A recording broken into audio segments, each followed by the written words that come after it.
Well, welcome everyone to the Easthampton Bookfest. Yes.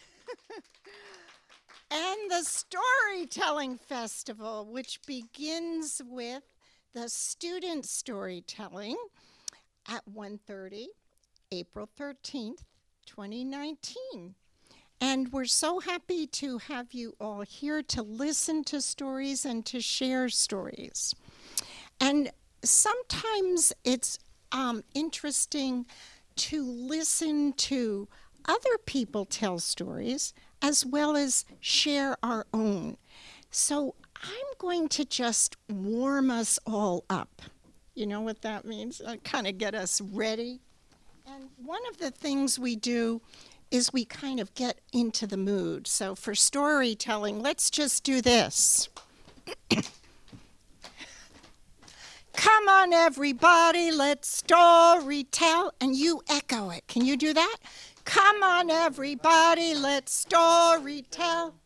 Come on, everybody, let's story tell. Come on, everybody, let's story tell. Let's story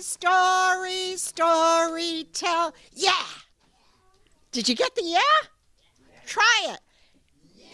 Ah, that sounds good, good. So now you're a little warmed up, and my name is Gail Herman, and I'm the director of this storytelling festival for adults and children. And I'm going to introduce a friend who's come all the way from New Hampshire. And this friend of mine is going to tell a story for about 5 minutes, and we're not going to leave while the storyteller is telling. We wait until after the storyteller tells to move around and get up, or if you had to go to the bathroom, which is way down the hall, it would have to be between stories. So if someone is up here telling or reading, we don't leave, okay? So that's sort of a don't do. So with that, I'm going to introduce my friend, Papa Joe, all the way from New Hampshire, and he is a real traveling storyteller because he travels and lives in his house, and it has wheels. Did you ever go to a house with wheels?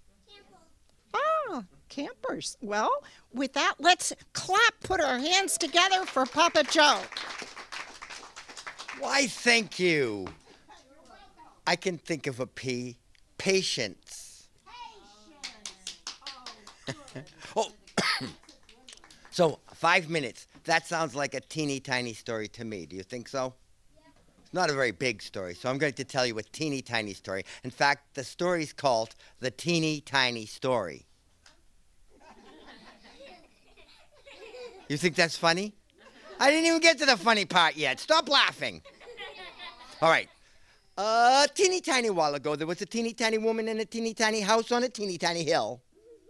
One teeny tiny day, the teeny tiny woman took a teeny tiny walk down the teeny tiny hill, down the teeny tiny road, till she came to a teeny tiny wall. Now, in that teeny tiny wall, there was a teeny tiny gate, and through the teeny tiny gate, the teeny tiny woman walked a teeny tiny way, found herself in a teeny tiny graveyard. Are you scared yet? Well, would you pretend you are? Because it will help the story. Go like this. Oh, no!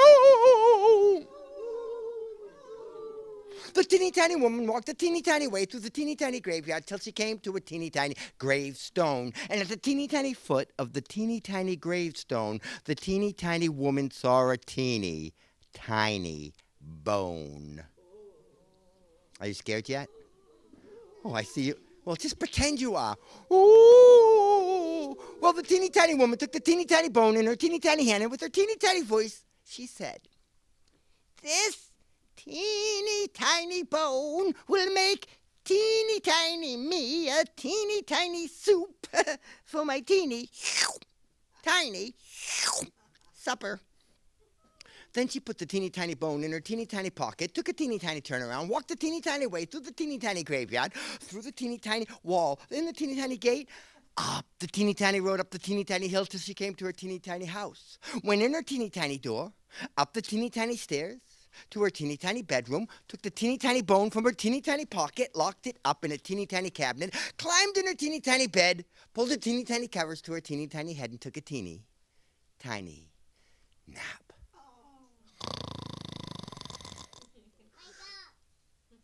I didn't even finish the first snore. Well, a teeny tiny while later, the teeny tiny woman heard a teeny tiny voice coming from the teeny tiny cabinet, and it went, "Give me my bone." Well, the teeny tiny woman was a teeny tiny bit afraid. So she pulled the teeny tiny covers a bit teeny tiny bit tight to her teeny tiny nose, and she went back to her teeny tiny nap. Fine. A teeny tiny while later, the teeny tiny woman heard the same teeny tiny voice coming from the teeny tiny cabinet. This time it was a teeny tiny bit louder, and it said, "Give me my bone." And the teeny tiny woman was a teeny tiny bit more afraid. So she pulled the teeny tiny covers a teeny tiny bit tight around her teeny tiny head, and went back to her teeny tiny nap. Fine. A teeny tiny while later, the teeny tiny woman heard the same teeny tiny voice coming from the teeny tiny cabinet, only this time it was a lot louder. And it said, you can help me, "Give me my bone." Well, the teeny tiny woman was a teeny tiny bit more afraid. But she pulled the teeny tiny covers from her teeny tiny head, sat up in her teeny tiny bed, and she said, "Just take it!" Then the teeny tiny woman never heard the teeny tiny voice coming from the teeny tiny cabinet again. But she also never got that teeny tiny bone for her teeny tiny soup for her teeny tiny supper. And now it's time for a teeny tiny the end. Thank you, Gail. That was a good one to get. Tiny. Now I have the pleasure of introducing a storyteller. This, my friends, is Noah. Can you all say, "Hi, Noah"? Hi, Noah. And you can just talk right into here and say, "Hello, my friend. My name is Noah." Hello, my friends. My name's Noe. And then you can say if you have a title of your story. Okay, so this title is Sledding, the Downsides. So it starts on there's this snowbank at Crocker Farm School, and it started when there was still snow, and so me and my friends were sledding down, and it was my turn. So I was about to go down when I noticed one of my friends standing in front, and I was thinking, dude, move out of the way. So I really was, I didn't know why he was going, I still don't know why he was standing there, but I think it was because he thought he was going to be some kind of superhero if he jumped out of the way in time. The bad thing was, he didn't know the speed of our sled, so I was just like, come on, move out of the way. He didn't move out of the way. So I figured I'd just go down and let him learn his lesson.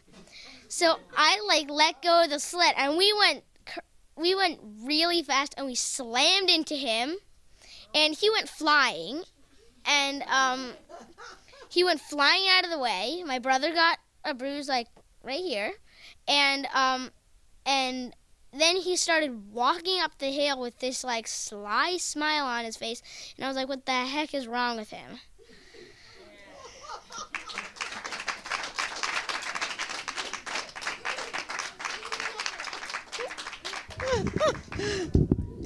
Noah, thank you so much for sharing about that sledding. Whoa, sledding mistake, I guess you could call it, right? It was a mistake. Yeah.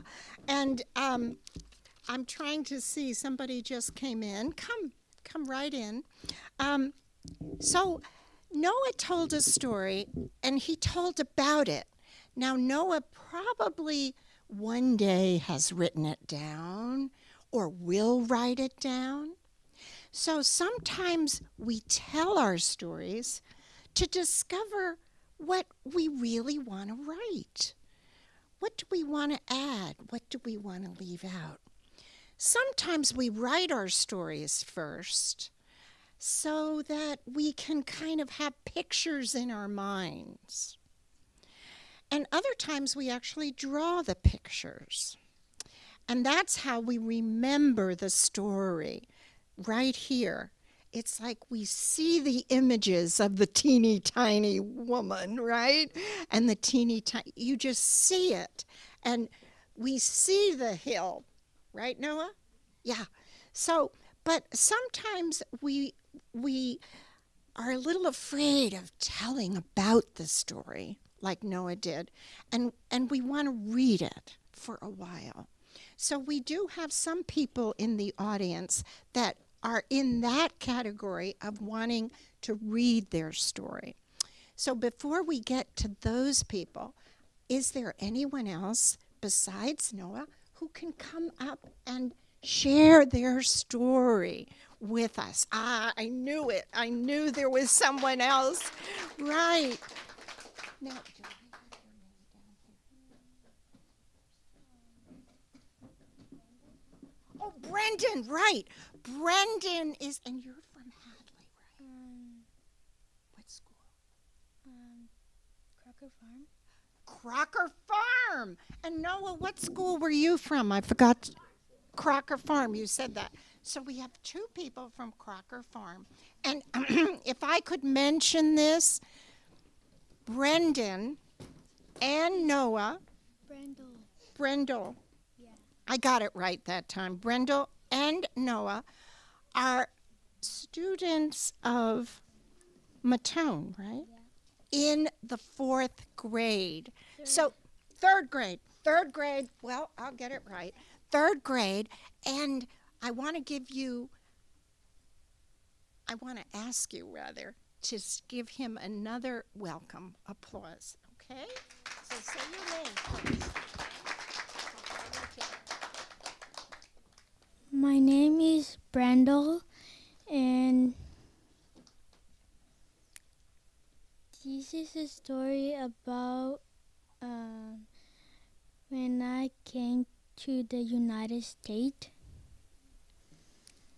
One day we were at the DR. We were going to go to the United States. We were packing up. We take a little nap at the bed for 1 minute. Then it was time to say goodbye to our friends and family. And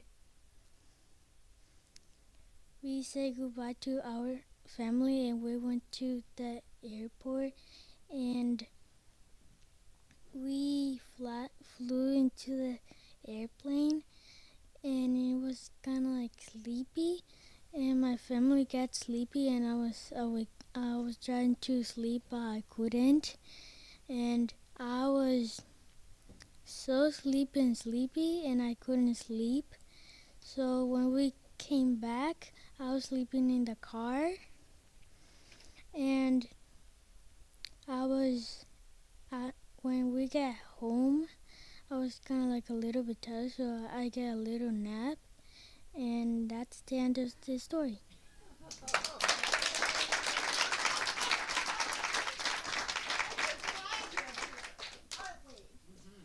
say that. We're glad you're here. Because we know that's how our relatives came to the United States too. Maybe not on an airplane, some on a boat. I know my relatives came on a boat Steve, my husband's relatives came on a boat. And how many of you know that? Where did your relatives, how many of your relatives from way long ago came on a boat? Probably most of the older folks know that. Great. Thank you so much, Brendel, for that. And I'll have you put your name down. We weren't exactly sure when I went to Crocker Farm Schools, but this is a good time for me, and I know she's somewhere. We can't see the audience because the lights are so bright, right, Papa Joe? It's different because you see a little bit of the audience. I'd like to introduce you to Noah and Brendel's teacher, Lauren Matone. Lauren? Oh, yeah, come on up, Lauren. Come on up. We want to hear a story from you because Lauren also tells stories. She's a storyteller.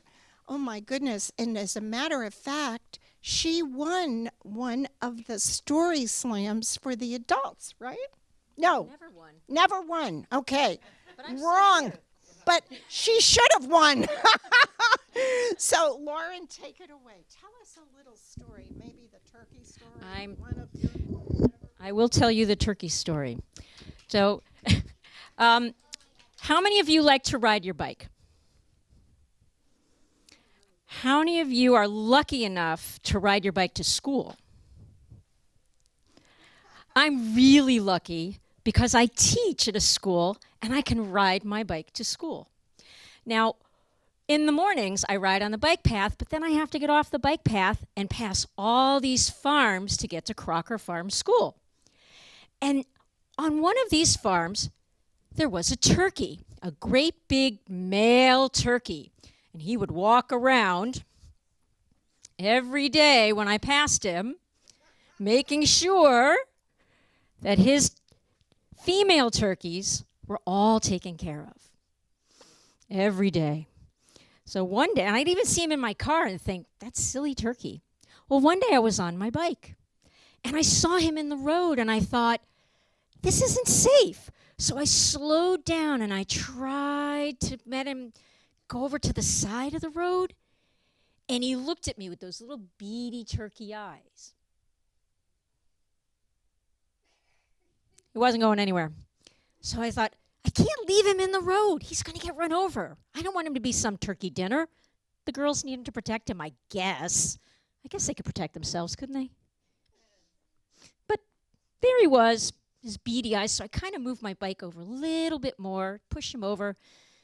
He didn't move. He just stared at me with those little beady turkey eyes. And he made his tail really big, saying, I'm bigger than you, and I'm protecting my farm.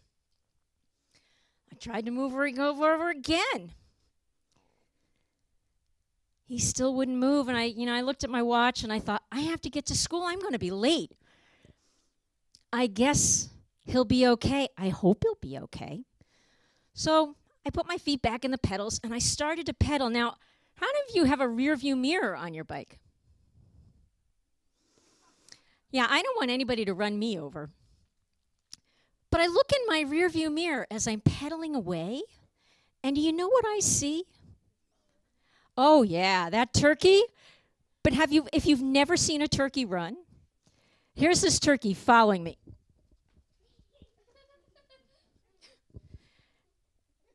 All the way to the corner. And only after I crossed the street did the turkey say, my job here is done. And he walked back to his farm. And that is my story. That's great. Who came? And she's going to read her. Okay. All right, good. So, I'd like to know, that was really humorous, wasn't it? Yes, you can clap again. So now we are at a point where I wonder if we have any other student storytellers or teachers. Oh, we do. Oh, come up, Ava. Good. I'm so glad you decided to tell. Now, what I'd like you to do is say your name and your school that you're from. Okay? And I'll try to put it right here. Okay? Hi, my name is Zayla, and I come from Hadley Elementary Schools. Good. And then you can tell your story. Now, are you going to sit? Yes, I am. Okay. So we have to put this close, okay? So as close as you can get to it. Thanks. Once upon a time, there was a hamster named Connor. Connor. Okay, I'm getting to your part right now. Go back in your cage. Connor. Okay. Once upon a time, there was a hamster named Connor. And so he likes to bite a lot. And we learned that when we first got him. So it was Christmas Eve. I was really excited because I had just got in Connor. Connor! Okay! So we had just gotten Connor. And my dad decided to try to pick him up and play with him. And he was so cute and innocent for the few seconds. And then... my dad almost cried. Yeah, it wasn't a very pretty sight. So if you ever go next to Connor, just don't go at night.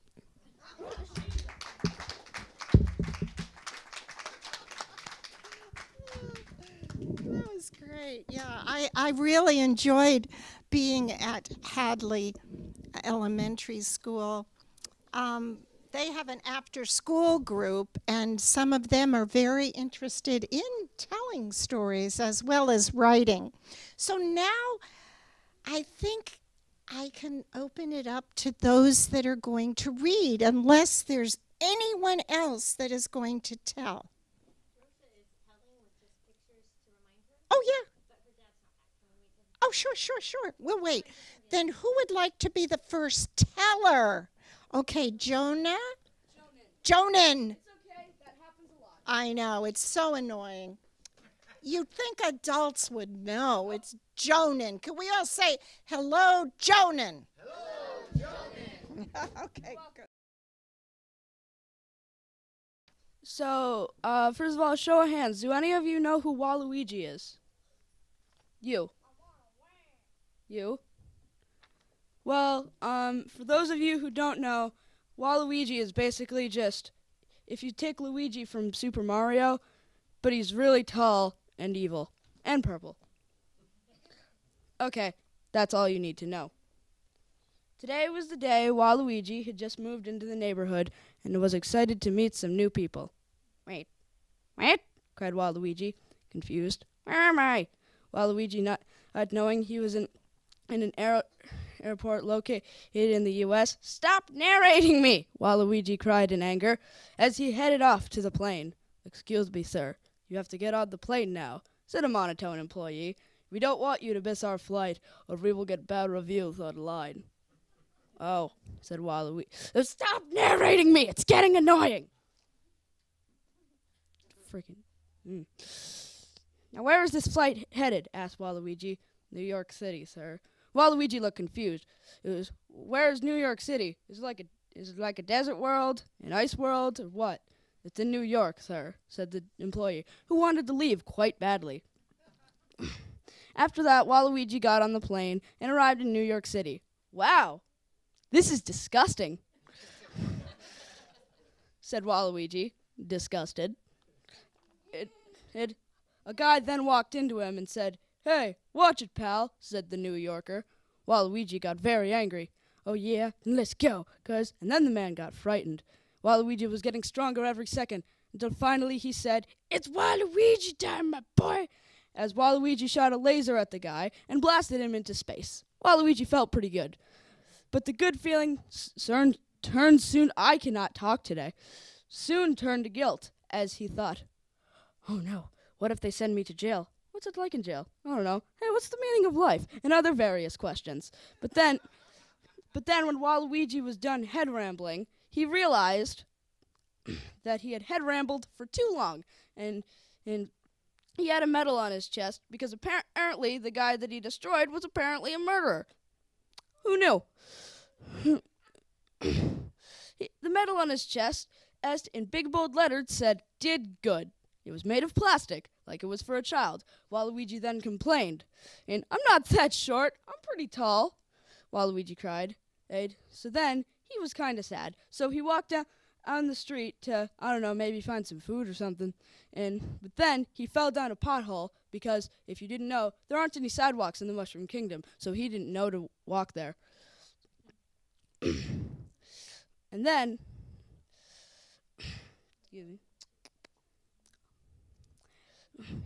after he fell down the pothole, he was very wet and muddy. He was kind of annoyed, but then he felt scratchy, scaly skin touch his hand. He was confused at first, but then he came to the realization. "Crocodiles," he said. Dun, dun, dun. The Crocs, who were also wearing Crocs, by the way, crept closer. Waluigi tried to run, but it was no use. There was a brick wall in the way as they crept closer with every step. Then, suddenly, one of them opened their mouth. Waluigi was a goner. Then, suddenly, beep, beep, beep, beep, beep, beep. Waluigi, confused, woke up a short time after. Oh, thank God it was just a dream. Waluigi began to get ready for the day, not knowing yet that he was in Africa. But that's a story for another day. For now, it is the end.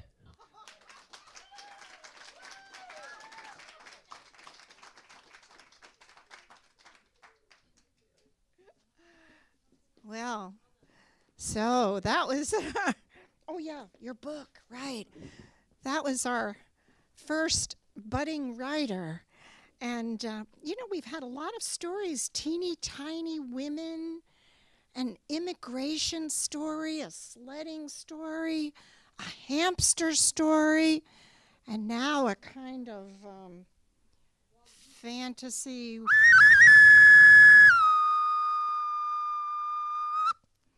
story. Wow, you scared us.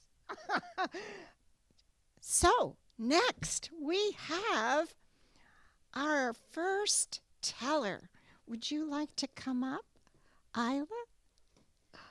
Good. Do you want to sit or do you want to stand? You want to sit. Okay. We will do that. We'll come right up here. Here, I'll move this so you can sit. And can you talk right into this, sort of? Mm-hmm. Oh, wonderful. Good. Let's give her another welcome.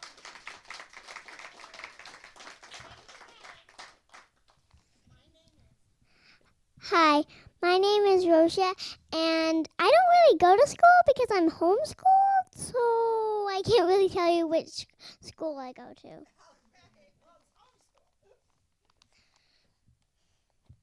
I'm going to tell you the story about the best present I ever got.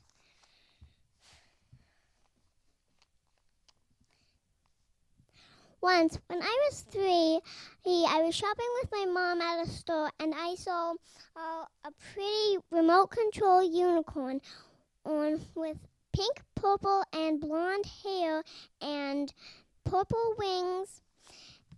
My mind was blown. From that day onward, every Christmas and birthday, I asked my mom if she would get me this beautiful old unicorn. I started getting sad because I didn't get it. But then, on my 6th birthday,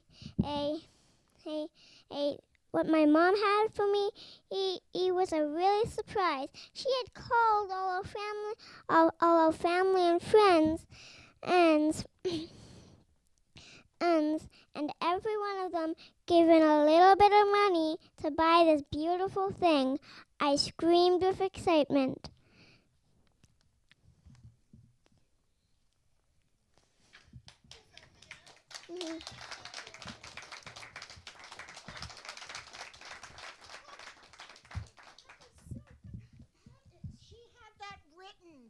This was.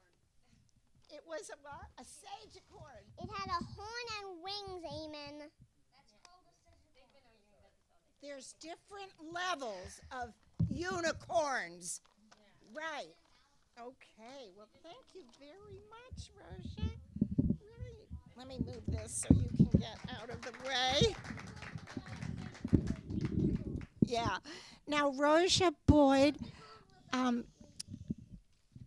going to get your name correctly. That is right. Rosia Boyd told about unicorns. And when yes, whatever.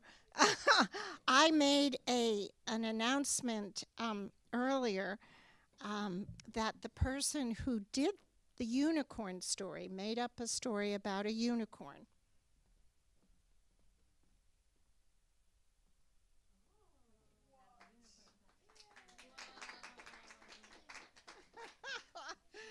And she was the first to call in and say she had one. So she did it. So she got it, right? So Rosia Boyd did the unicorn story. And we have several other people that are going to read stories now. Rosia decided not to read it, but to tell it from the pictures on her page. Right? 6 pictures. That's what storytellers sometimes do. Now, I think Killian has a story. Yes, where are you, Killian? There you are. Would you like to come up and share your story now? Okay, good. Come and join us. This is Killian Stewart, but you say your name, okay? And I'll fix the microphone. Okay, thanks. Do you want to stand or sit? I'll Sort sit. of sit. Okay. Wait, let me go a little bit. My name is Killian Stewart, and I go to Hadley Elementary School, like Ayla, who I just realized right now is invisible and got swept away in the darkness on that side. I'm going to be telling a story about this bird family. We don't know a last name for them, but we talk about them in the car. We usually base them off like what we're doing on a holiday. Like if it was Christmas, we'd tell about Reddy the Bird's Christmas. So I'm going to read the story about this deer and Reddy becoming friends. So once there was a bird named Reddy. He lived in a tree in Deerfield. One day, Reddy was getting up and some deer just ran into the tree. The deer said, "Whoa, what happened?" Reddy was confused. "Oh," she said, looking at Reddy. "How are you?" "I'm Ayla," Ayla said. "I'm Reddy," Ray said. "Oh, have you seen my glasses?" Ayla said. Reddy looked around and saw an endless abyss. "Maybe in there." "Where?" Ayla said. "The abyss," Reddy said, annoyed. "I'll go look," and he flew into the abyss. About 10 eons later, Reddy flew out and returned her glasses to her, and Ayla was friends. Then Reddy went to Ayla the bird's house, and she lived in an apartment in Northampton. There's no special bird word for it. I'm lazy. So that's the end.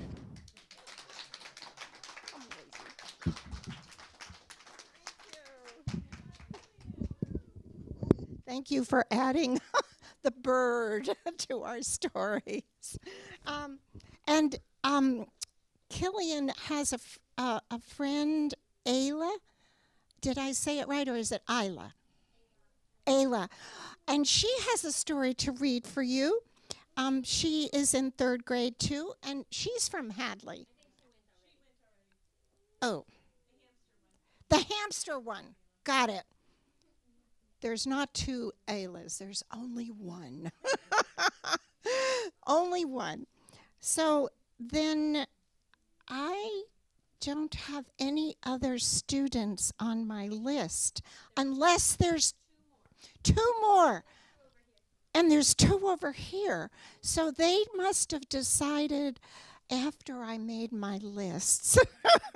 So would one of you come up? Lauren, do you want to introduce your student? Yeah, sure.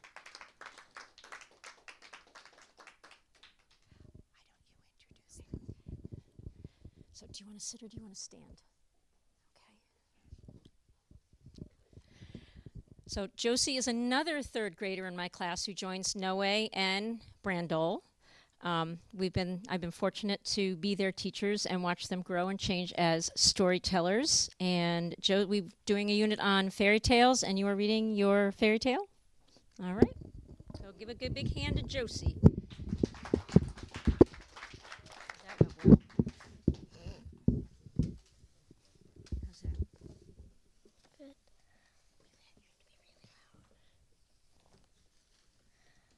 The Three Little Dragonflies and the Big Bad Dragon. Once upon a time, there were 3 little dragonflies, 2 boys and 1 girl. They lived with their mother. The first dragonfly was not very smart. The second dragonfly was very hardworking and strong. Each boy was worried a lot. The third dragonfly, the girl, was really kind and hardworking. When the first dragonfly left to go make his house he made his house out of moss and sticks. He thought that it would be really cozy, but little did he know that there's a big bad dragon roaming around in the forest. The second dragonfly did know, so he made his house out of a small hole near the top of a tree. Trees are really strong, said the dragonfly quietly to himself.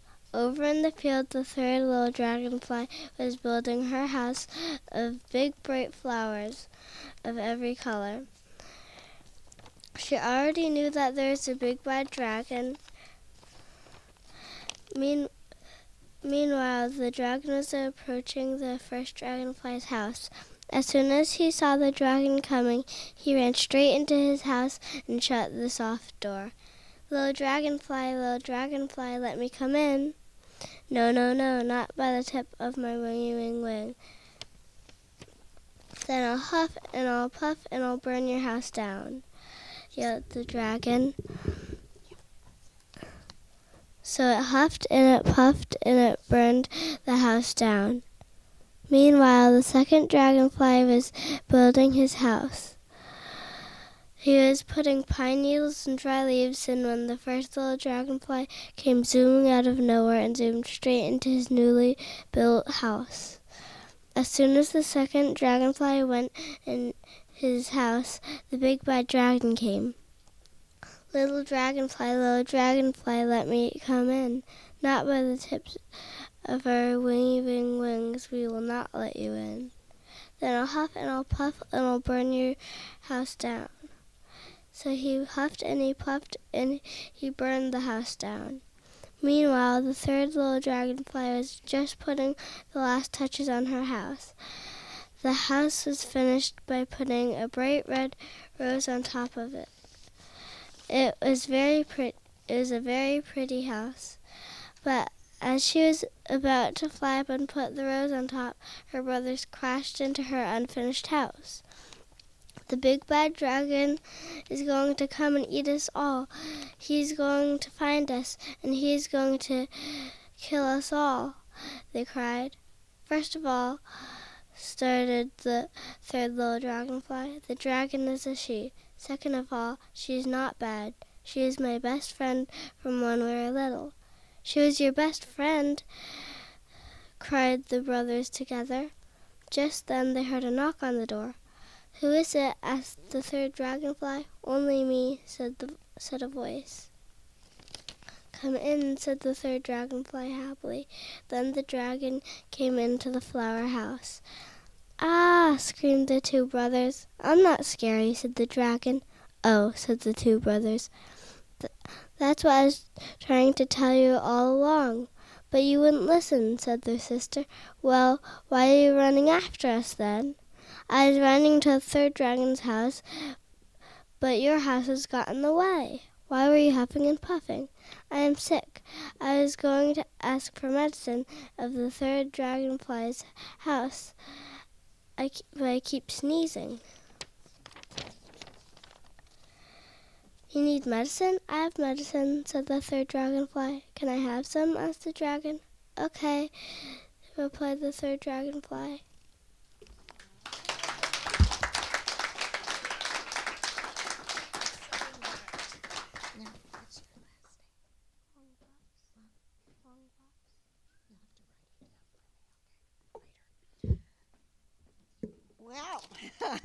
I think we're getting close to the end. It's almost 2:30.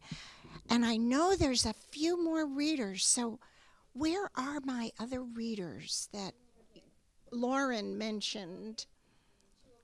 Okay. Okay, let's get somebody from this side. Okay? Would you like to come up? Great. Now, you want to stand? Yeah. Is that good for you? Good. Now, when you read, if you put your face down, then just push this in. You know what I'm saying? So that I think it'll be okay. Try it out. Say your name first. My name is Alexander, and I have a couple short stories. The first one's called Bob. One night, Bob was playing frisbee on the beach. Then a guy in red PJs came running up. Bob threw a frisbee at him and it hit him. Sorry, said Bob. Then the guy shot himself to the moon. Bob went back to playing frisbee. Then the guy dropped into the ocean. I didn't know he was such a good swimmer, said Bob. Then the guy in red PJs came out of the water and climbed the telephone pole and disappeared. Bob went home and watched TV. And then the guy came smashing through the TV. And this one's called Joe. One night, Joe was walking down the beach. He was whistling a tune when this guy in red PJs came running up to him. He got out his Nerf gun and shot a Nerf bullet at the guy. The bullet knocked him down, and he fell into the Mariana Trench. Well, that takes care of that, said Joe. Next thing he knows, the guy came shooting out of the ocean. Joe jumped into his speedboat and sped away. The guy came swimming after him. I didn't know he was such a good swimmer, said Joe, as he fired his Nerf gun. Joe went around the world a couple of times before returning to the beach. The guy in red PJs shot into the air and landed on the beach. Then he ran downtown. When he got there, he saw another guy running away from another guy in red PJs. Joe fired his Nerf gun at the guy. It hit him and he fell down. Sorry, said Joe as he ran toward the guy. The guy shot into the air and landed on a building. He jumped down, followed by 100 more guys in red PJs. Joe fired his Nerf gun, and the other guy threw his frisbee. All the guys in red PJs went down like dominoes. Then the leader of them, the one who was chasing Bob, jumped up and ran at Joe. Joe fired his Nerf gun and the guy flew into the telephone pole and disappeared. This one's called Frank. One night, Frank was running down the beach when this guy in red PJs came running up to him. His instincts told him to throw the tomato he was eating at him. There was a huge explosion of red. I didn't know that was explosive, said Frank. He took out the package and read, explosive tomatoes, do not eat. Oh, said Frank. Out of the red smoke came the guy in red PJs. He shot into the air. Frank went back to eating his tomatoes. After a minute, he remembered that they were explosive. Just then, his head blew off. Too bad, said Frank. He picked up his head and superglued it back on. Then the guy came down and chased him downtown where 100 guys in red PJs were lying on the ground and two guys, one with a frisbee and one with a Nerf gun, running away from a bunch of guys in red PJs. And behind them, there was about 100 tanks, 100 police cars, and a fire truck blasting water at the guys in red PJs. Frank threw a tomato at them, and there was a loud bang. Then there were a bunch of guys in red PJs on the ground. A minute later, a bunch of ambulances came and loaded them up. Then the fire truck blasted the guy chasing Frank. The next night, Joe, Frank, and Bob were walking down the beach. Out in the distance, they saw a mysterious island that they had never seen before. Let's take my speedboat out and investigate, said Joe. When they got to the island, they saw thousands of speedboats coming in and out. But what surprised them even more was that each boat was driven by a guy in red PJs. They went on to the island. On it, there were thousands of guys in red pajamas. One of them came up to them and Bob threw his frisbee at him. "Let's get out of here," said Joe. As they left, Frank threw an explosive tomato at the island, and it blew up. Then millions of red PJ guys came flying out of the island and landed on the boat. The boat sunk. "Good thing I brought extra scuba gear," said Joe. Just then, most of the guys got eaten by a shark. The leader shot into the air. "I didn't know he was such a good swimmer," said Frank. The end.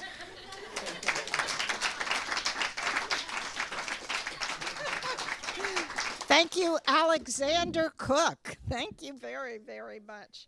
We're getting towards the end. It's almost 2:30, but I think there was one more person who is going to tell us. Oh, yeah. Okay, come on up. Yeah. What's your name? Cassie.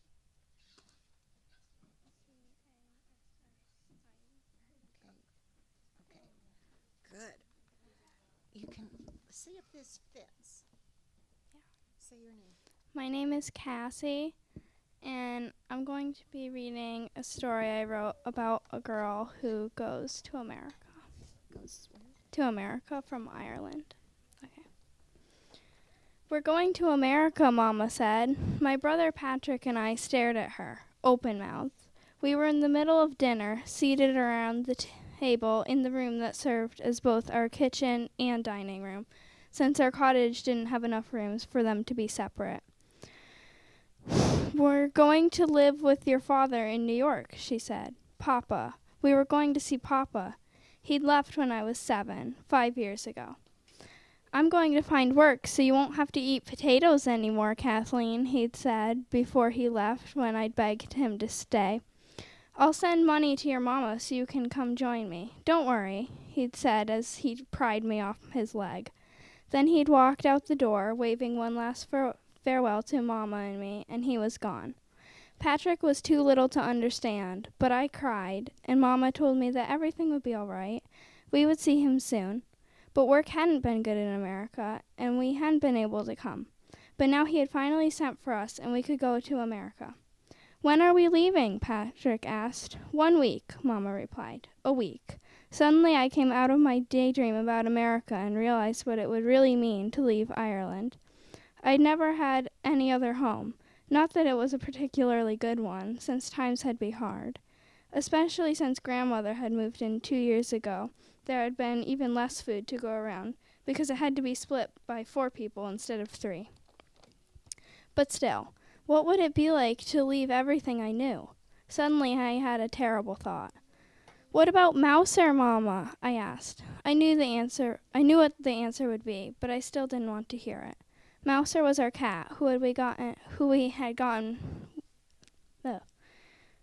had had since he was a kitten.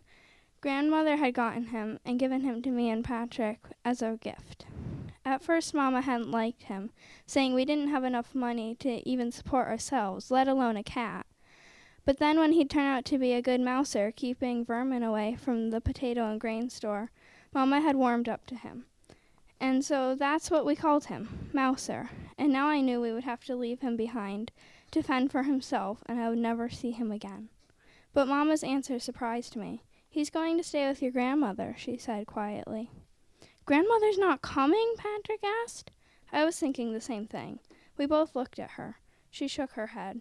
"No, I'm too old to make that long sea voyage," she said. "But you're young, and you'll have a better life in America. You'll see," Grandmother said. "And I'll take good care of that cat of yours. Don't worry," she added.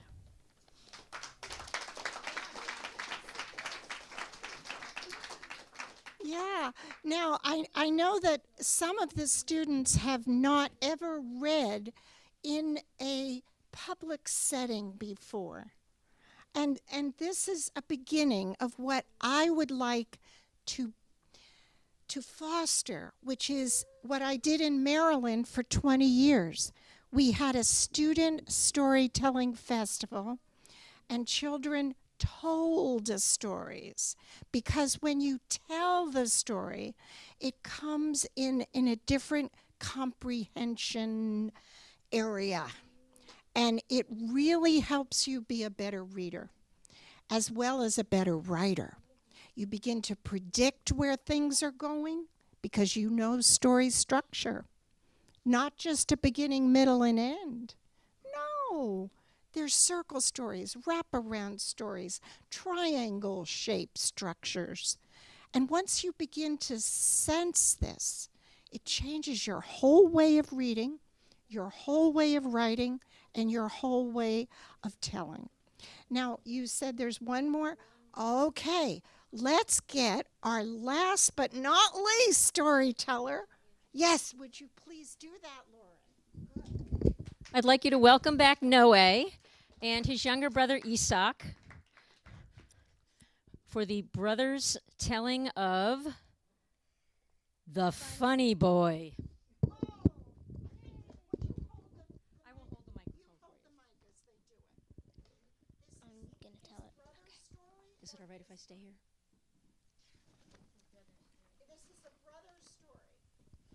Chapter 1, Trouble with Neighbors.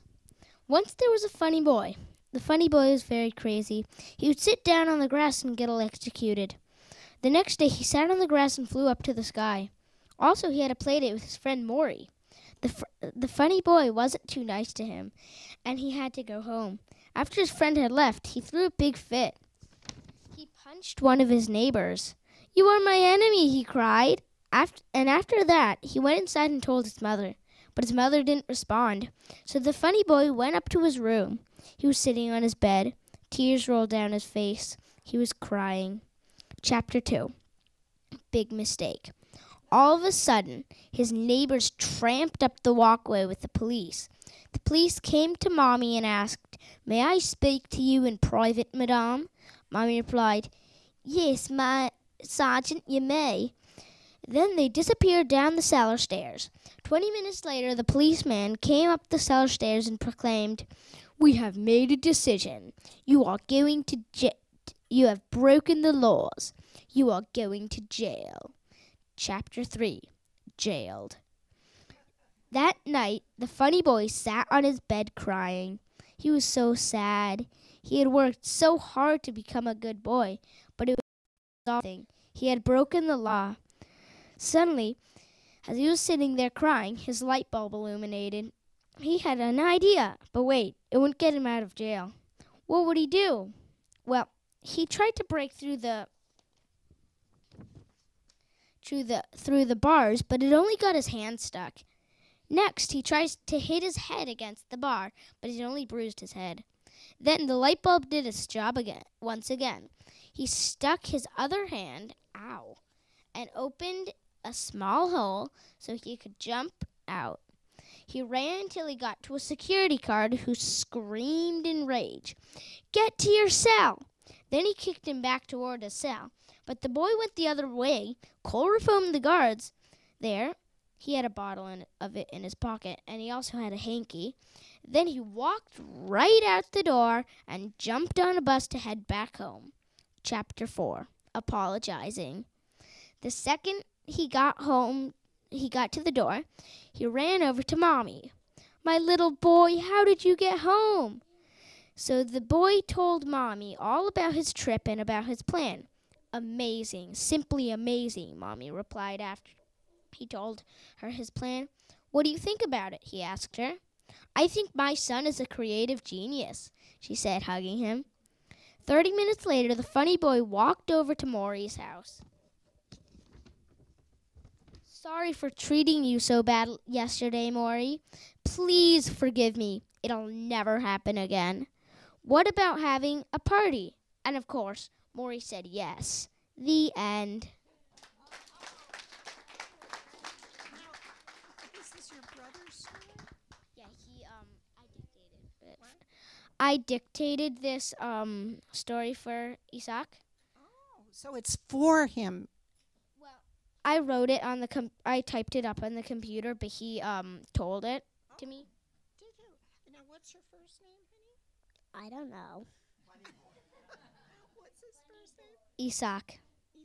Okay, well, we're very happy to have you both here, and thank you for sharing that story. And now what I would like to do is have all the people up here that told stories without reading. So, Noah, you can come back because your first story was without reading. And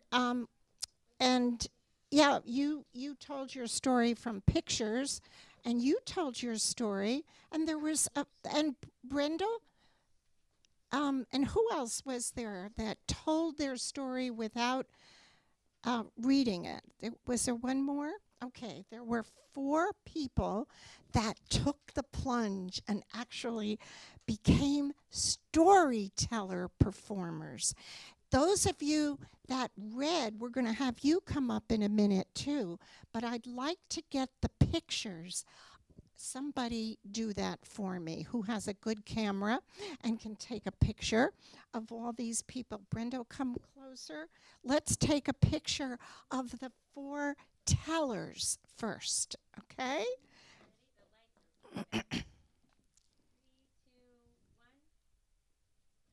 Okay, good. Did you get it? Did you get it? You got a picture? Now wait, stay here. Stay here. Wait a minute.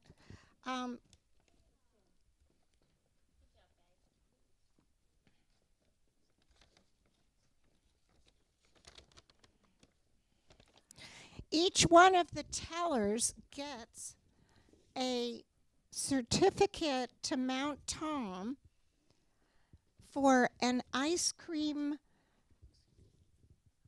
wonder. How many of you have been to Mount Tom's? Anybody here? Yeah. It's a wonderful place. And we thank you very much for coming, and you are very brave to do this. Give them another round of applause. And Brenda, I need your last name. Yeah, okay, good. Thank you very much. Now, could we have all the readers come up? And, yes, all the readers come up. Yeah, writers and readers. Yeah, you get in close together because I want you to be in the picture. And so if you could please take a nice picture.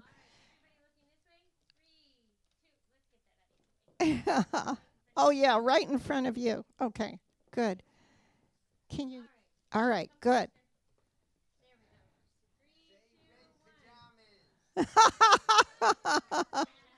Okay, no, wait, don't go away. Stay there. Stay there. Stay there. Okay, so my friend Jonan, he read his story, but did you notice how part of it he was telling?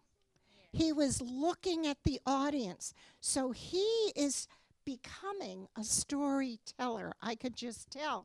And you had a wonderful story about the bird. Yeah, yeah. So you get one too. And my friend with the novel, right? She was like a novel. And you had a novel too, didn't you? The one, it was long. You had chapters and stuff. And I already gave you one. And you had, what was your story about again? The 3 little dragonflies. The dragonflies, right. I almost forgot the name of that one. So, and he had one too, right, because he dictated it to you, or you, created it together. So give them another round of applause. I am so happy. I am so, so happy.